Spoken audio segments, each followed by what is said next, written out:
안녕하세요. 저는 서울 근교에서 정육식당을 하는 돌싱녀입니다.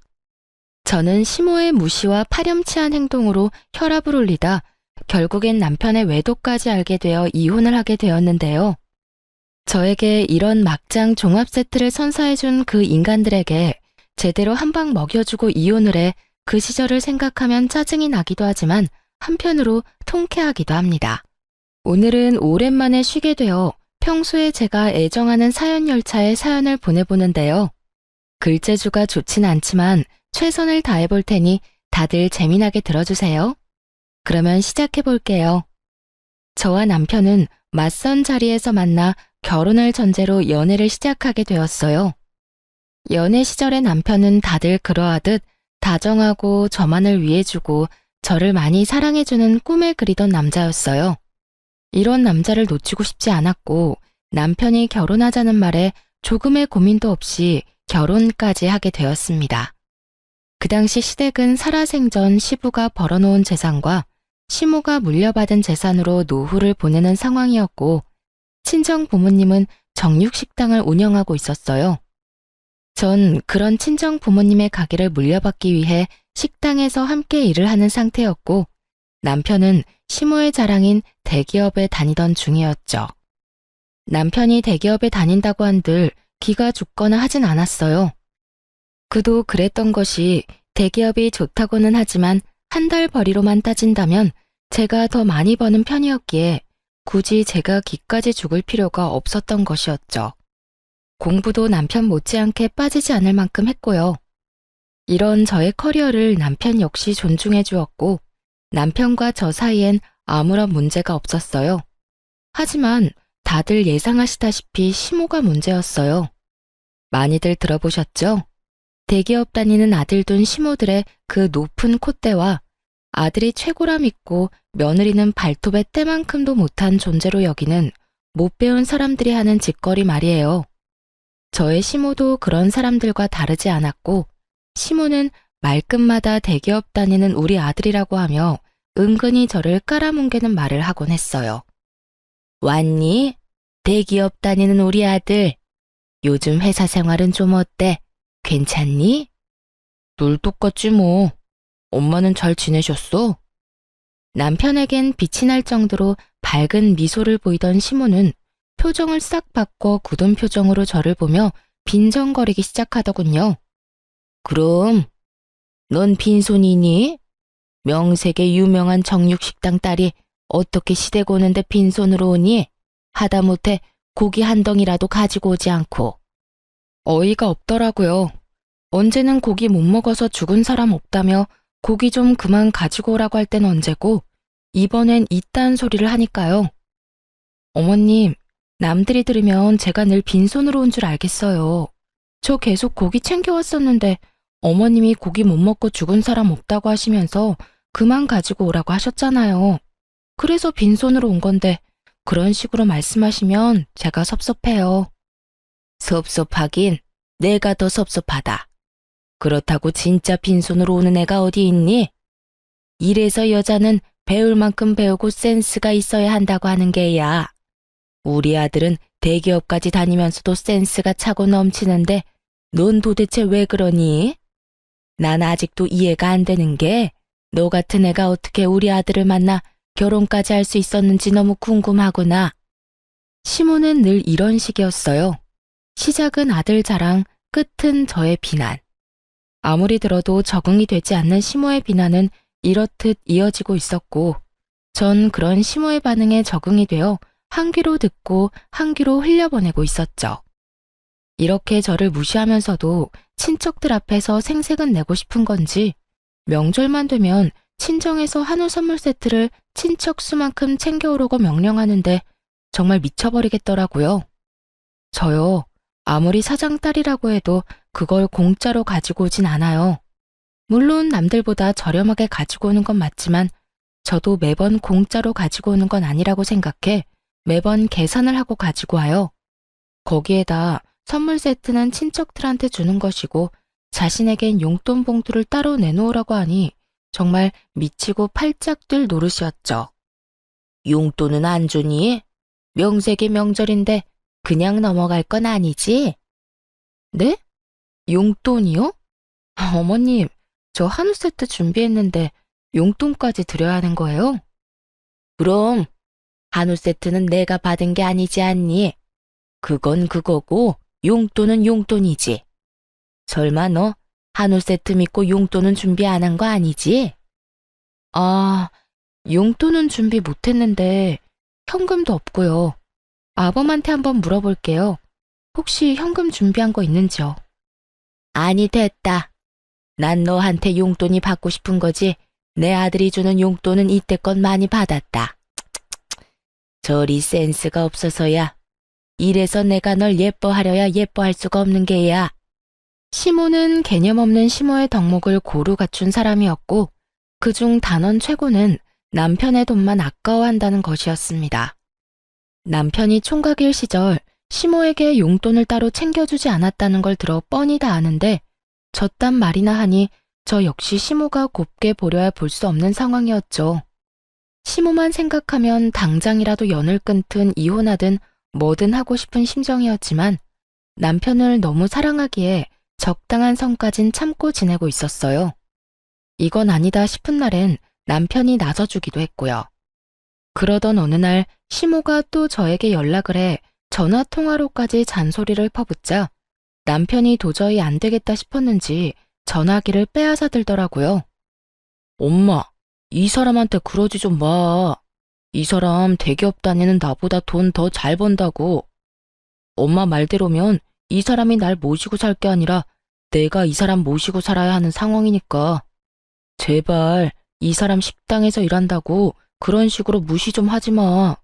엄마 그럴 때마다 내가 더 민망하고 속상하단 말이야. 너는 내가 또 언제 그렇게까지 무시했다고 그러니? 무시했잖아. 내가 옆에서 다 들었거든. 별거 아닌 걸로 잔소리하고 그 말 끝엔 꼭 대기업 다니는 우리 아들한테 잘해라고 하잖아. 그런 말도 좀 하지 마. 아들이 이렇게 부탁할게 엄마. 알겠어, 알겠다고. 앞으로는 조심할 테니까 너도 그만 열내고 얼른 쉬려무나. 죽고 못 사는 남편이 나서 저렇게 이야기하니 시모는 다신 그러지 않겠다고 하며 전화를 끊더라고요. 언뜻 보면 참 잘된 일 같기도 했지만 결론만 말하자면 그렇지 않았어요. 남편은 시모가 저를 무시 못하게 하려고 한 모든 말들이 결국엔 나비 효과가 되어 저를 더욱 괴롭게 만들었으니까요.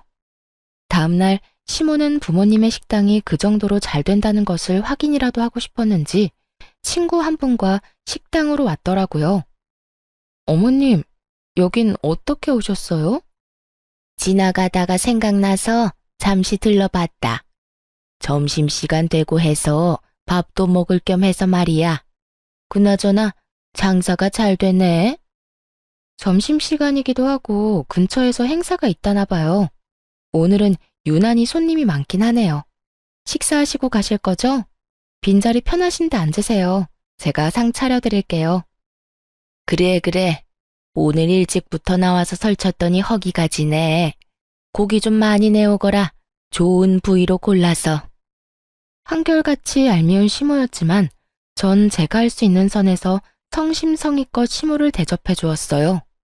첫 방문이기도 했지만 친구분도 함께 있으니 그래도 가족이라고 대충 대접할 수가 없더라고요. 친정 부모님도 처음으로 오신 건데 돈을 어떻게 받겠냐며 한 끼 대접할 테니 푸짐히 챙겨드리라고 하셨고요. 시모는 이런 저와 부모님의 호의를 당연하다는 듯 고맙다, 잘 먹었다는 인사도 없이 가버렸네요. 오히려 친구분이 그런 시모의 태도에 더 당황한 듯 저에게 명함을 건네며 이렇게 말하더라고요. 저기, 오늘 잘 먹었어요. 너무 맛있어서 오랜만에 과식을 다 했다니까. 내가 이 근처에서 작은 공방을 하는데 한번 놀러 와요. 인테리어 소품도 있으니까 와서 마음에 드는 거 있으면 내가 선물로 주고 싶어서 그래. 꼭 한번 와요. 네, 시댁 가는 날에 한번 갈게요. 맛있게 드셨다니 다행이네요. 다음에 또 드시러 오세요. 시모에게 어떻게 저런 친구분이 있을 수 있는지 의아할 정도로 상반되는 모습이었어요. 그 후로도 시모는 몇 번씩 가게를 왔고 그때마다 계산은 당연하다는 듯 하지 않았죠. 한두 명이 와서 드시고 가는 거 그거 얼마나 한다고 쪼잔하게 구냐고 생각하는 분도 있겠지만 많게는 일주일에 2번, 적어도 2주일에 1번은 오니 그저 정말 곤란하더군요. 거기에다 제일 바쁜 시간에 넓은 좌석을 떡하니 차지하고 앉아 세워라 내워라 먹고 있으니 정말 짜증도 났고요. 그러던 어느 날 시모는 친구 모임이라며 무려 친구 10분을 모시고 왔더라고요. 예, 오늘 모임인데 여기 룸도 있지? 룸으로 안내하렴. 다짜고짜 룸으로 안내하라는데 순간 예약을 하신 적이 있나? 착각이 들 정도였어요. 전 혹시나 하는 마음에 예약 명단을 살펴보았고 시모의 이름이 없다는 사실을 확인했죠. 어머님, 룸은 다 예약제라서 빈 곳이 없고요. 다른 테이블로 앉으셔야 할 것 같아요. 뭐? 룸이 없어? 저기 저 룸 비어있는데 저리로 가면 되지 않니? 저기도 곧 예약한 손님 오실 거라 안 돼요. 그러지 말고 저쪽 테이블에 자리 잡으세요. 안 되는 걸 안 된다고 했을 뿐인데 시모는 자기 뜻대로 되지 않을 것 같아지자 갖은 생떼를 부리기 시작하더군요. 테이블 말고 룸 내놓으라는 내 말 안 들리니? 내가 명색이 네 시어머니인데 그 정도도 못 해준다 이 말이야. 짧게는 며칠 전부터 길게는 일주일 전부터 예약하신 분들인데 어떻게 제 마음대로 취소하겠어요.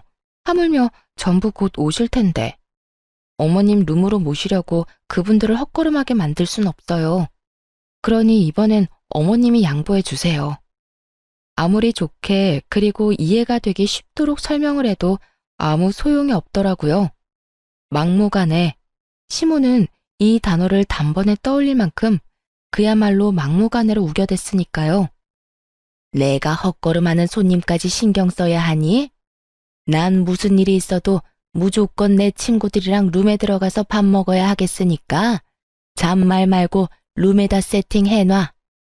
시모는 난동에 가깝게 때를 썼고 부모님마저도 난색을 보이며 시모를 설득했어요.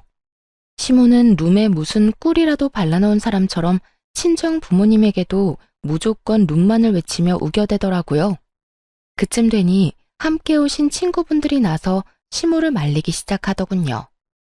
그냥 테이블에 앉아도 되는데 너 오늘 왜 이래? 너 때문에 우리가 다 민망해. 그만 좀 해. 그래, 며느리 곤란한 거 안 보이니? 그깟 룸이 뭐라고 사돈가게에서 이러니? 너 요즘 이러면 네 아들 이혼남 된다. 그러니까 너 앞으로 이렇게 굴 거면 다신 우리 보고 여기 오자고 하지 마. 네 며느리한테 미안해서 고기도 안 넘어가겠어. 친구들의 만류에 시모는 그제야 입을 다물고 테이블로 가서 자리를 잡더군요. 여전히 저를 노려보고 있었고 돌아가실 때 당연하다는 듯 계산은 하지 않고 가더군요. 회비를 거두는 걸 서빙하며 분명 받는데도요. 그렇게 식사를 마치고 돌아간 시모가 저에게 어떻게 했을지 다들 상상되시나요? 시모는 그날 저녁 저에게 전화에 득달같이 퍼붓기 시작하더군요. 내가 오늘 너 때문에 얼마나 창피했다는 줄 아니? 그깟 룸 좀 내주는 게 뭐가 힘들다고 그걸 안 된다고 해서 그 난리를 만든 게야. 고기 맛도 특별하지도 않은 거 내가 소문내주려고 친구들 데리고 일부러 간 건데. 넌 어떻게 그런 날을 망신당하게 할 수가 있는 거냐고. 시모는 마치 다 저희 가게를 위해서 저를 생각해서 억지로 하는 수 없이 저희 가게를 온 것처럼 말하더라고요. 그 순간 전 참을 수 없는 화가 몰려왔고 이성의 끈이 끊기며 저대로 울분을 토해내기 시작했어요. 아니 어머님, 막말로 오늘 제가 뭘 그렇게 잘못했다고 이 난리세요? 어머님 예약하고 오신 것도 아니고 룸은 예약제인 거 다 아시잖아요. 몰랐다고 한들 제가 예약이 다 돼 있으니 안 된다고 말도 했고 그러면 어머님도 고집 꺾으시고 빈자리 앉으시면 되는 거였잖아요. 거기서 절대 싫다고 우긴 건 다름 아닌 어머님이었어요. 그것도 저희 친정부모님이 보는 데서 말이죠. 도대체 저희 친정을 얼마나 무시했으면 그런 행동을 하실 수가 있어요? 난 네 친정 무시한 적 없다. 그저 손님으로서 정당한 요구를 했을 뿐이다. 그 인원이 갔는데 예약이고 나발이고 룸을 내줘야 하는 건 당연한 거 아니니? 그래서 돈 벌겠어? 넌 오늘 단골이 될 뻔한 손님들을 다 놓친 거야. 아까 어머님이 내달라고 했던 룸 손님 수가 20명이었고요. 그보다 더 많은 손님도 다들 예약하고 오세요. 그리고 어머님은 손님 아니시잖아요. 매번 오실 때마다 계산도 안 하고 그냥 드시고 가시면서 손님은 무슨 손님인가요? 그것도 고맙다는 말 한마디도 안 하시면서요. 너 지금 내가 돈도 안 내고 음식이나 먹으러 가는 거지 취급하는 게야? 전 그렇게까지 말한 적 없는데 스스로 그렇게 느끼셨다면 어쩔 수 없죠. 그리고 말이 나왔으니까 하는 말인데 앞으로는 계산 좀 부탁드릴게요. 오실 때마다 제가 계산하고 있는데 어머님 덕분에 저흰 손가락 빨고 살게 생겼거든요. 그러면 들어가세요.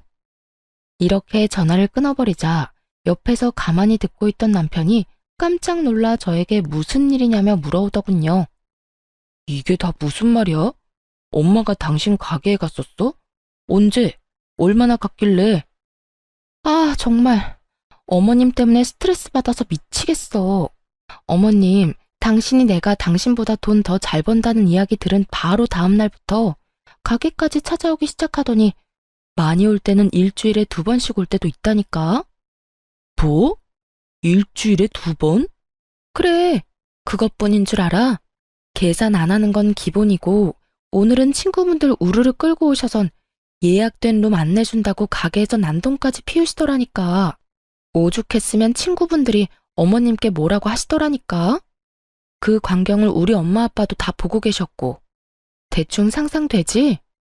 우리 엄마 아빠가 보든 말든 나한테 막 뭐라고 하시면서 생떼 부리기 시작하는데 우리 부모님이 얼마나 속상하셨을 거야. 딸이 그런 취급이나 당하는 걸 두 눈으로 다 보셨으니. 남편은 많이 놀란 듯 쉽사리 말을 꺼내지 못하고 있더라고요. 아무래도 자신의 엄마가 그딴 개념 없는 짓을 하고 있었다는 사실을 도저히 믿을 수가 없는 것 같기도 했고, 그게 사실이라고 한들 섣불리 저에게 어떤 말로 사과를 전해야 할지 감도 오지 않을 만큼 미안해하는 것이 느껴졌어요. 남편은 아무 말도 하지 않고 한참 생각에 빠져 있더라고요. 그러더니 제 손을 감싸주더니 제 눈을 보며 이렇게 말했어요. 여보, 일단 내가 엄마를 대신해서 사과할게. 미안해. 정말 미안해. 진심이야. 앞으로 또 이런 일 있으면 나한테 당장 말해줘. 아니, 엄마가 다시 한번 당신 식당에 오면 바로 나한테 연락해줘. 내가 나서서 해결해 줄 테니까. 그렇게까지 하진 않아도 돼. 괜히 당신이 나섰다가 불난 집에 부채질만 하는 꼴이 될 수도 있어. 그래도 말이라도 그렇게 해주니까 나 많이 위로가 된다. 든든하네, 우리 남편. 그러면 내가 엄마 기분 상하지 않게 잘 말해볼게. 우리 엄마 그래도 내 말은 잘 들어주니까 내가 좋게 잘 이야기하면 괜찮을 거야. 그 정도는 괜찮지? 그러면 좋게 잘 이야기해줘. 고마워. 남편은 호언장담한 것처럼 시모에게 잘 설명을 한 듯 했고, 그 덕분인지 한동안은 조용하더라고요. 그 조용함이 반성의 의미가 아닌 폭풍 전야였다는 것은 미처 몰랐던 것이었습니다. 제가 너무나도 안일했고 멍청하기 짝이 없는 크나큰 착각에 빠져 있었던 것이죠. 그 사건의 시작은 시모의 전화로부터 시작되었어요. 예, 너희 가게 통으로 예약할 수 있니? 통으로요? 전체를 빌리시겠단 말씀 맞으시죠? 그래, 이번에 동창회가 있는데 다른 식당 좋은 일 시켜줄 필요 뭐가 있니? 며느리가 식당을 하는데. 그래서 내가 예약한다고 큰소리치긴 했는데 아무래도 인원수만큼 예약하는 것보다 아예 가게 전체를 빌리는 게 더 좋을 것 같아서 말이다. 그렇긴 한데 그날은 이미 예약한 손님들이 계셔서 그건 힘들 것 같아요. 그냥 인원수대로 예약하시면 가능할 것 같은데 어떻게 하실래요? 그래? 그러면 그냥 인원수대로 해주렴. 아쉽지만 어쩌겠어. 어차피 쓰는 돈 우리 며느리 가게에서 쓰는 게 맞지. 네, 그러면 예약해 둘게요. 신경 써주셔서 감사해요. 별소리를 다 해. 나도 네 말 듣고 생각 많이 해봤는데 아무래도 내가 미안한 부분이 있더구나. 사돈한테 미안하기도 하고. 그래서 이번에 너희 가게로 가는 거니까 너도 이참에 나한테 쌓인 거 있으면 다 풀거라. 알겠지? 이렇게까지 말하니 저는 아무런 의심도 하지 않고 예약을 해주게 되었어요. 다른 사람도 아닌 시모가 화해의 손길을 내민다고 생각했기에 저 역시 이 기회에 그간 묵혔던 나쁜 감정을 털어내고 앞으로 잘 지내봐야겠다는 마음을 먹기도 했었고요. 시간은 흘러 시모가 예약한 날이 되었고 점심시간 예약이라 오는 손님들을 다 돌려보내며 미리 장사가 불가하다는 사실까지 SNS에 알린 상황이었죠. 전 절반이 넘는 테이블에 기본 세팅을 시작했어요. 기본 세팅이라 해도 밑반찬부터 쌈거리, 불판 준비, 찌개거리도 주방에 세팅이 완료된 상태였죠. 시간이 점점 흐르고 있었고 기다리는 시모는 오지 않더라고요. 그렇게 30분을 기다려도 시모는 오지 않았고 혹시나 하는 마음에 시모에게 전화했더니 시모는 오는 중이라고 하더군요. 어머님, 오시고 계시죠? 아무 연락이 없으셔서 전화드려봤어요. 그럼 다 모여서 간다고 이제 출발했어. 그래도 가까운 곳에서 다들 모였으니 오래 기다리진 않아도 될 거다. 준비는 다 해놨지? 도착하면 바로 식사 시작할 수 있는 거지? 그럼요. 기본 찬들은 이미 다 세팅해 놓았고 찌개거리도 2가지로 준비해서 테이블 수대로 다 준비해 놓았어요. 오시면 불 넣고 고기만 넣으면 끝이에요. 준비는 잘 해뒀으니 친구분들이랑 조심해서 오세요. 다 와간다며 준비 상태에 대해 재차 확인까지 하는 시무를 누가 의심할 수 있겠어요? 저 역시 시무를 믿어 의심치 않았고 여전히 가게를 방문한 손님들에게 죄송하다고 하며 손님을 받지 않으며 오지 않는 시무만을 기다렸습니다. 하지만 결국 시무는 오지 않았고 그때부턴 연락조차 되지 않더라고요. 근처라고 금방 온다는 사람이 오지 않으니 걱정까지 되는 상황이 되었고 전 혹시나 하는 마음에 시댁으로 찾아가게 되었죠.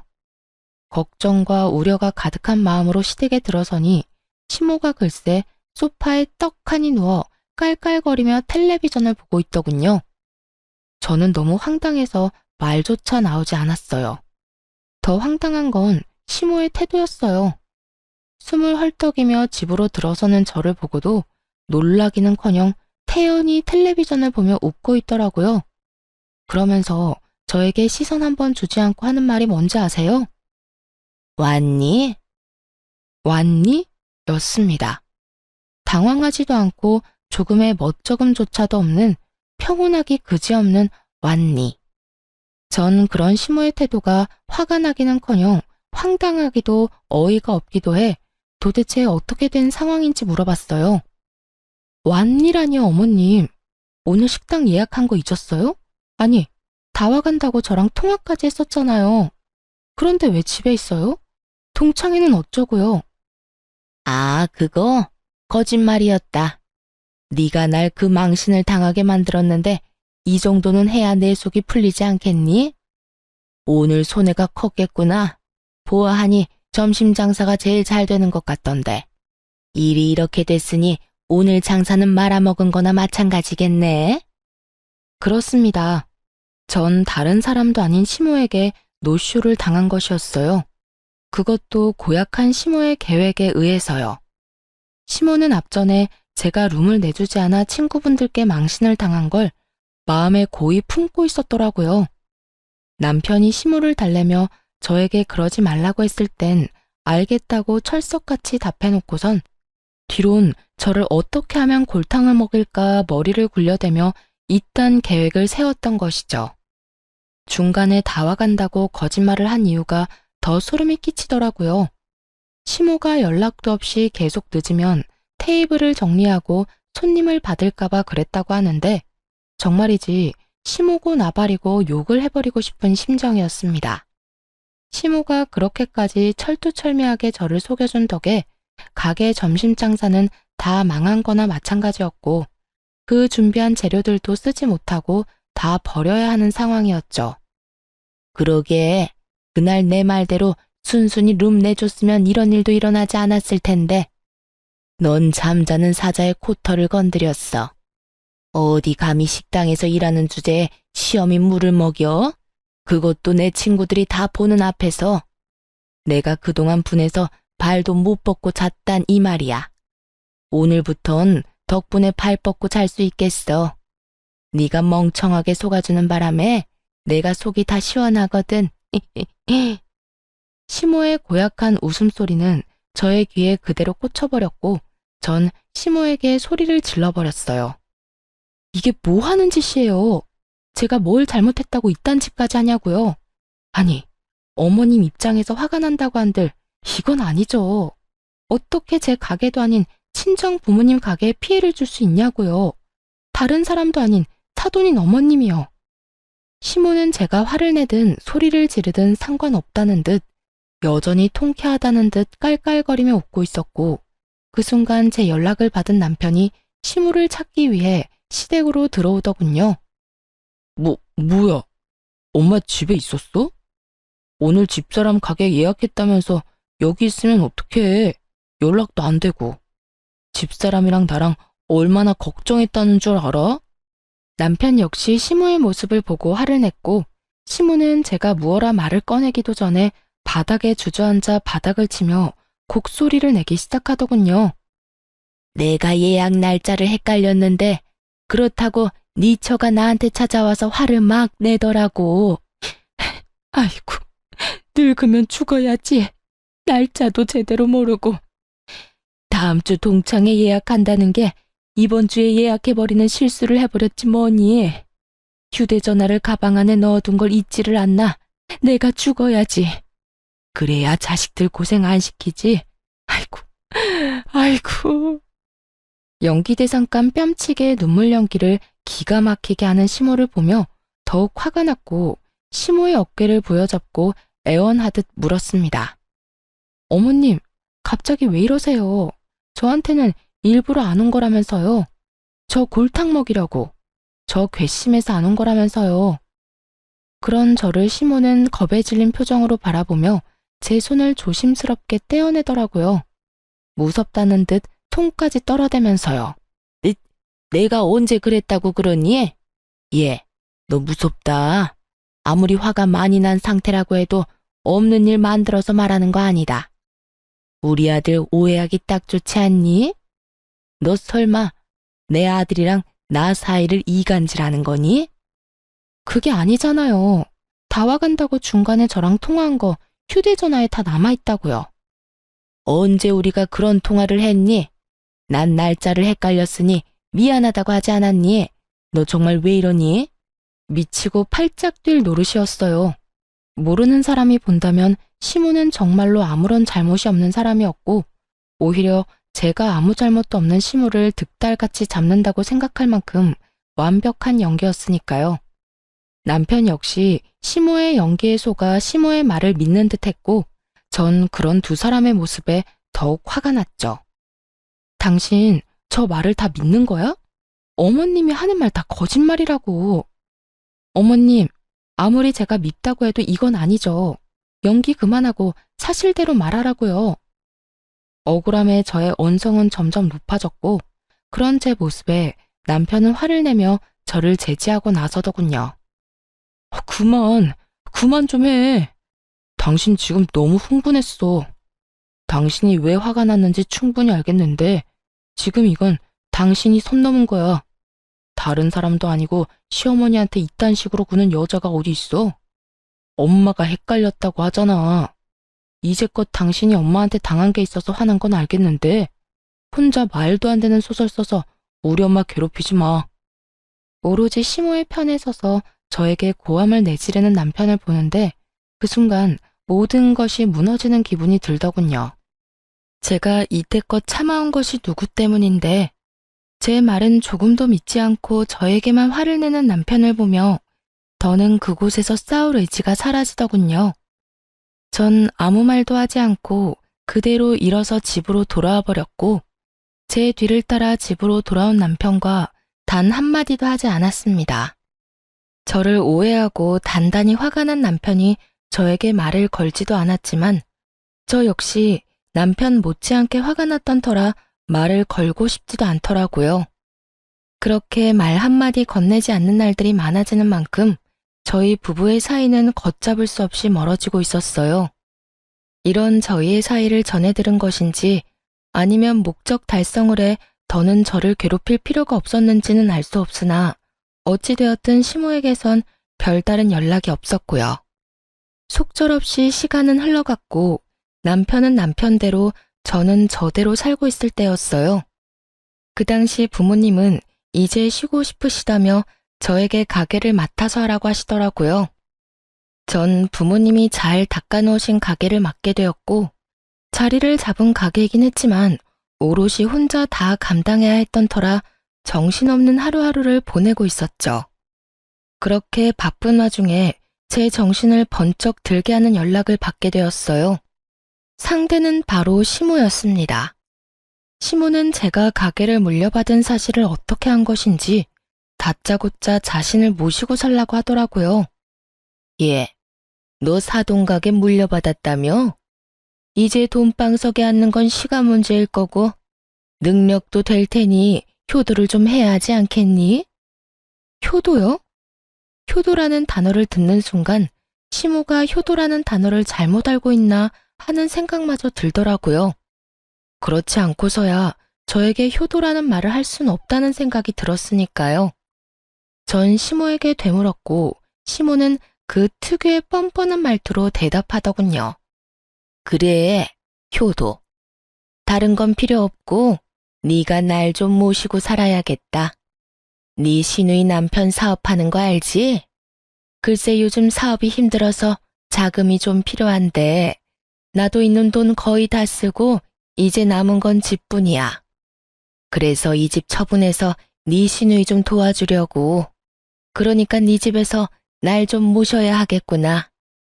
시모의 말을 듣고 있는데 오늘이구나 싶더라고요. 그간 바빠서 하지 못했던 이혼을 말해야 하는 날 말이죠. 어머님, 제가 효도할 일은 앞으로도 없을 것 같은데 어떡하죠? 뭐? 그게 무슨 말이니? 너 설마 예전 일 때문에 아직도 앙심 품고 있는 건 아니지? 그게 언제적 일인데 젊은 애가 아직도 그러니? 그 일도 그 일이지만 다른 큰 문제가 있어요. 제가 더는 어머님 며느리가 아닐 예정이라 말이에요. 저 이혼 절차 밟고 있어요. 뭐라고? 남편은 남편대로 저는 저대로 살고 있던 이유는 바로 이혼 때문이었어요. 남편은 외도를 저지르고 있었는데 그 상대는 다름 아닌 저희 가게에 자주 오는 여자였어요. 매번 남자를 바꿔가며 오는 어린 상간녀의 상대는 나이 차이가 꽤 나는 남자였는데 딱 봐도 불륜관계였던지라 기억에 남는 손님이었어요. 그런 상간녀가 어느 날엔 친구와 함께 와서 밥을 먹는데 절로 시선이 가더라고요. 대낮부터 술을 먹던 상간녀와 친구는 술에 취했는지 톤이 점점 높아져 갔고 이번에 만나는 남자에 대해 술술 이야기하기 시작하더군요. 이번엔 30대 아저씨인데 전혀 아저씨 같지 않아. 관리도 잘했는지 몸도 좋고 말이야. 들어보니 와이프가 이런 식당 한다는데 꽤 잘 되는지 본인 버는 돈은 본인이 다 쓴다고 하더라고. 그래서 돈 쓰는 게 꽤 후하다니까. 그래? 무슨 일 하는데? 돈을 많이 벌어? 대기업 다녀?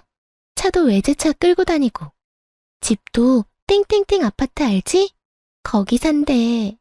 요즘엔 자기 엄마한테 건물 처분한 돈도 받고 있다고 하더라니까. 회사 그만두고 사업을 한다나?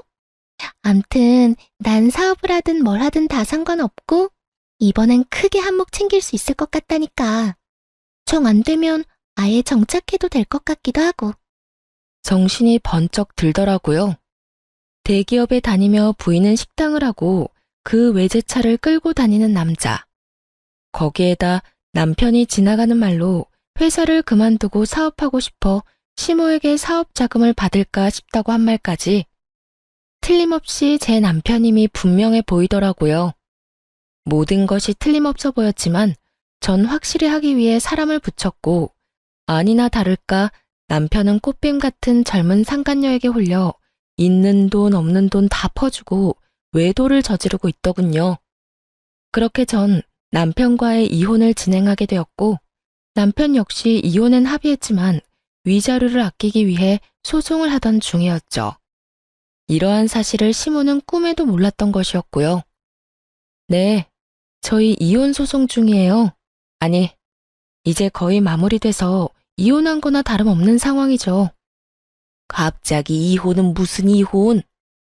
그 잘난 당신 아들이 젊은 꽃뱀한테 홀려서 바람을 피우고 있더라고요. 어머님 말대로 제가 능력이 되는데 그딴 남자 안고 살아봤자 뭐 하겠어요? 생각해보면 다 어머님 덕분이에요. 어머님이 그날 저를 그런 식으로 골탕 먹이는 바람에 남편이랑 저랑 사이가 멀어졌고 그 틈으로 꽃뱀이 끼어들었으니까 말이죠. 감사해요, 어머님. 전 이제 이 빌어먹을 결혼 생활 청산하고 새 출발하려고요. 그러니까 저한테 이제 연락하지 말고 아들이나 잘 관리하세요.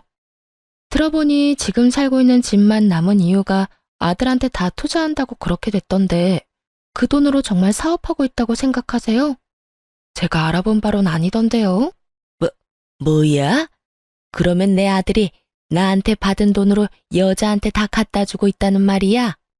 저는 그렇게 알고 있는데 확답은 못하겠네요. 제가 당사자는 아니니까요. 그러니까 저한테 전화하지 마세요. 전화는 끊어졌고 그 이후 전 이혼을 잘 마무리하게 되었어요.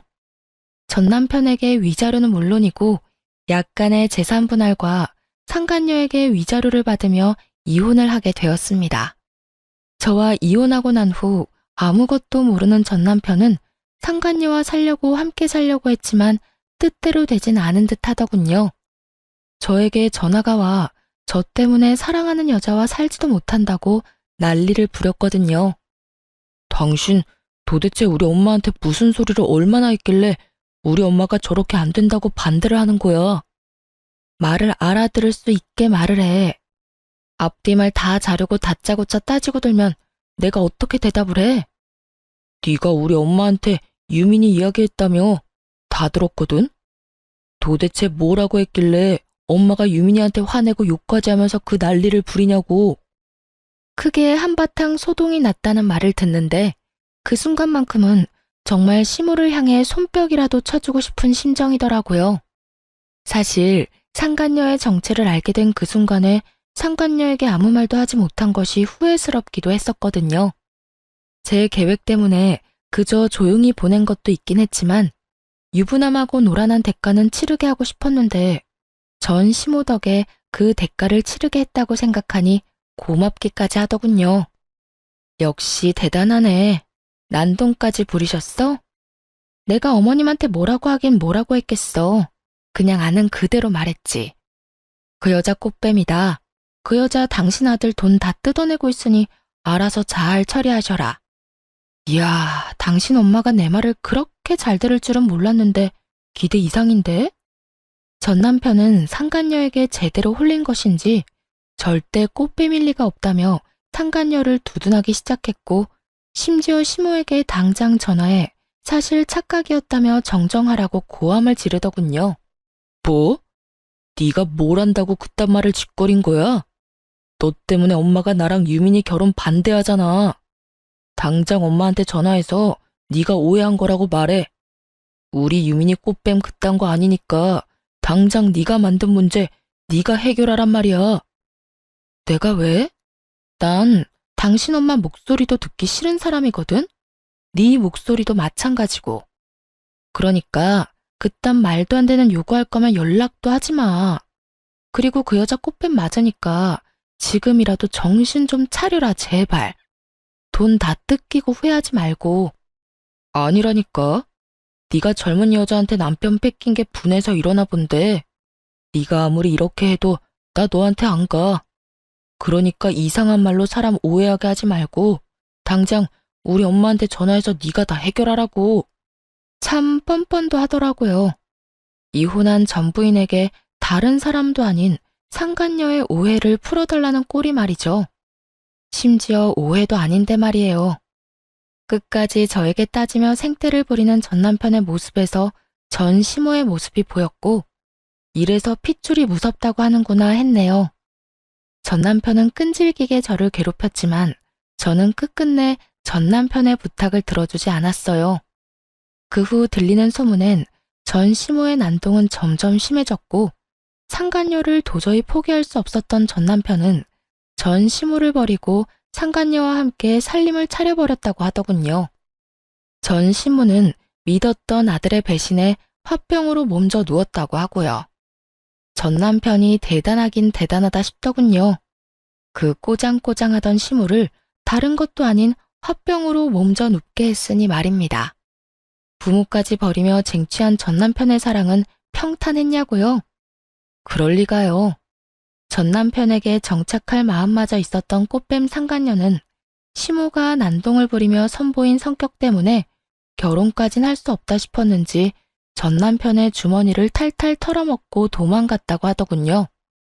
전 시모는 건강을 잃고 전 남편은 돈과 시모의 신임을 잃은 것이 얼마나 통쾌했는지 모릅니다. 그 후 전 바쁘게 살며 가게를 잘 꾸려나가고 있었어요. 그러던 어느 날 저 따위에겐 돌아올 리 없다던 전 남편 놈이 아주 거짓골을 해서 저를 찾아왔더라고요. 쭈뼛쭈뼛 주변 눈치를 살피며 제 앞으로 다가와 살포시 무릎을 꿇더군요. 여보, 내가 당신한테 너무 큰 상처를 줬지. 그때 난 정신이 나간 상태였어. 속이려고 작정하고 붙은 꽃뱀한테 홀려서 미친 상태였다고. 그래서 당신이 나한테 얼마나 소중한 존재인지 잊고 이혼까지 해버렸어. 나 진짜 후회해. 당신같이 좋은 여자 놓친 거 너무 후회하고 있어. 우리 정말 좋았잖아. 우리 엄마 일 있기 전까진 크게 싸운 적도 없었고 서로 배려하면서 의지도 많이 하고. 다 기억나지? 우리가 얼마나 많이 사랑했는지 말이야. 우리 그때로 다시 돌아가면 안 될까? 나 그때가 너무 그리워. 너무 절절해서 눈물이 다 날 지경이었어요. 언제는 꽃뱀인 상간녀 감싸고 도느라 입이 다 마르게 저에게 화를 내더니 다 잃고 난 뒤 제 앞에 엎으려 비는 꼴이라니 너무 절절하지 않나요? 그토록 절절한 고백에 대답조차 하지 않고 한심하게 쳐다만 보고 있었죠. 그러니 전 남편은 그런 제 눈치를 살피며 안절부절 못하고 있더군요. 그 꼴도 얼마나 보기가 싫은지. 어떻게 해야 다신 찾아오지 않을까 얼마나 생각하고 또 생각했나 모릅니다. 제가 이런 생각에 빠진 동안에도 전 남편은 쉴 새 없이 저를 설득하려 애썼고 결국 마지막까지 미뤘던 경찰에 신고를 해버렸네요. 그 뒤로도 전 남편은 저를 찾아와 애절하게 매달리더군요. 여보, 제발 다시 한 번만 생각해줘. 내가 얼마나 후회가 깊으면 나 싫다고 경찰에 신고한 당신한테 몇 번이고 다시 찾아와서 이렇게 매달리겠어. 후회가 깊긴 하겠지. 상간녀한테 속아서 돈 다 뜯겼지. 그딴 상간녀랑 행복해보겠다고 부모까지 버리는 바람에 비빌 언덕도 사라졌지. 그러니까 남은 사람은 나뿐이지 않겠어? 그런 거 절대로 아니야. 난 정말로 당신한테 미련이 남아서 이러는 거라고. 아직 당신을 많이 사랑해서 당신 없으면 못 살 것만 같아서 이러는 거라고. 그러니까 사람 하나 살리는 셈 치고 다시 한번 생각해주면 안 될까? 절대 안 돼. 당신이야말로 사람 하나 살리는 셈 치고 다신 찾아오지도 연락하지도 마. 난 당신 얼굴만 보면 없던 병도 생기는 기분이니까. 내가 정말 이런 말까진 안 하려고 했는데 도무지 당신이 내 말을 들어먹을 생각이 없어 보이니까 할게. 너 다시 나 찾아오거나 연락하면 내가 무슨 수를 써서라도 너 구속시켜버릴 테니까 그런 줄 알고 다신 나한테 아무 짓도 하지 마. 알겠어? 여보. 여보 거리지 말고 당장 꺼져. 오늘도 경찰 손에 끌려나가고 싶어?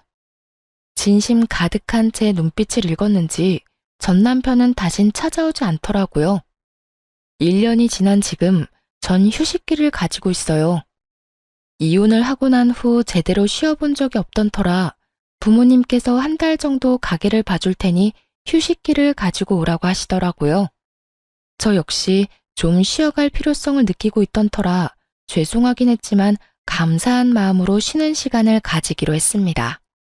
오늘이 3일째인데요. 어제까진 죽은 듯이 잠만 잤어요. 그리고 오늘 여행짐을 싸기 전에 사연을 작성하고 있네요. 오늘의 사연을 마지막으로 좋지 않았던 기억들은 날려보내고 오랫동안 가고 싶었던 유럽 여행길을 나서보려고 합니다. 그곳에서 좋은 것을 보고 행복한 시간을 가지며 조금 더 마음의 여유를 만들어 돌아오려고 한답니다.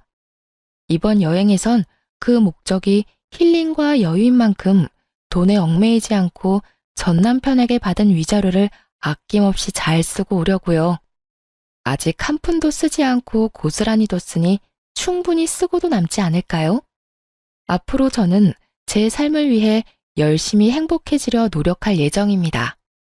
상상도 못했던 이혼을 경험했듯 앞으로 남은 날들의 예상치 못한 고난과 역경이 있겠지만 지금껏 그랬듯 잘 이겨낼 자신 있습니다. 사실 처음 이혼을 했을 땐 이렇게 긍정적이지도 자신감이 넘치지도 않았어요. 이유 없는 멸시와 미움은 저의 자존감을 바닥치게 했고 사랑하던 배우자의 외도는 살면서 경험하지 못한 배신감과 좌절감을 저에게 안겨주었어요. 심지어 그땐 전 남편과 사이가 좋지 않은 것을 넘어 오만정이 다 떨어져 버린 상태였는데도 말이죠. 저는 그 모든 순간이 말로 할 수 없을 만큼 힘들었고 그 절망감이 저 스스로를 구렁텅이에 빠져들게 만들기도 했습니다. 그러다 우연히 알게 된 것이 이 채널이었고 이곳에서 저와 비슷한 아픔을 겪은 분들의 사연을 들으며 많은 위로와 공감을 했습니다. 때론 아픈 사연에 눈물을 흘리기도 했고 때론 통쾌한 복수를 하시는 이야기를 듣고선 박수까지 치며 환호성을 지를 때도 있었어요.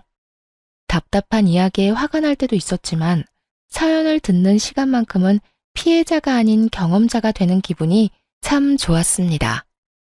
그런 생각이 들자 더는 이혼이 부정적으로만 느껴지지 않더라고요.